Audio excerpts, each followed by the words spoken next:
பொன்னமராவதி அருகே இடையப்பட்டி கிராமத்திற்கு பேருந்தை முறையாக இயக்கவில்லை எனில் சாலை மறியலில் ஈடுபடுவோம் என பொதுமக்கள் எச்சரிக்கை விடுக்கின்றனர். புதுக்கோட்டை மாவட்டம் இடையாத்தூர் இடையப்பட்டி வழியாக திருச்சிக்கும் சேலத்திற்கும் பேருந்து இயக்கப்படுகிறது. சில மாதங்களுக்கு முன்பு திமுக அமைச்சர் ரகுபதி தொடங்கி வைத்த நிலையில் பேருந்து போக்குவரத்து தற்போது நிறுத்தப்பட்டுள்ளது. இதனால் மாணவ மாணவிகள் பள்ளிக்கு செல்ல முடியாமலும் பொதுமக்கள் மருத்துவமனைக்கு வேலைக்கும் செல்ல முடியாமலும் சிரமத்திற்கு ஆளாகியுள்ளனர்.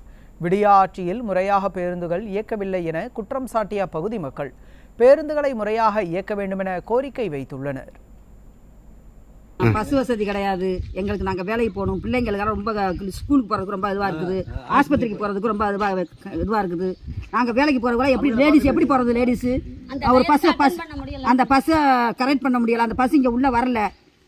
எப்படி நாங்கள் லேடிஸ்லாம் எப்படி போக முடியும்? பிள்ளைகளை எப்படி அனுப்ப முடியும்? பஸ் வரலன்னா நாங்கள் விரையும் போராட்டம் பண்ணுவோம், பஸ் மறியல் பண்ணுவோம். இடையப்பட்டிக்கு பஸ் வராதனால ரொம்ப சிரமமா இருக்கு. ஒரு ஆஸ்பத்திரிக்கு கூட ஒரு அர்ஜென்ட்டுக்கு நாங்கள் போக முடியல. பிள்ளைங்க ஸ்கூலுக்கு போகிறதுக்கு பஸ் இல்லைன்னு தவிக்குதுங்க. வண்டி இருக்கவங்க கூட்டிகிட்டு போகிறாங்க, வண்டி இல்லாதவங்க எப்படி போக முடியும்?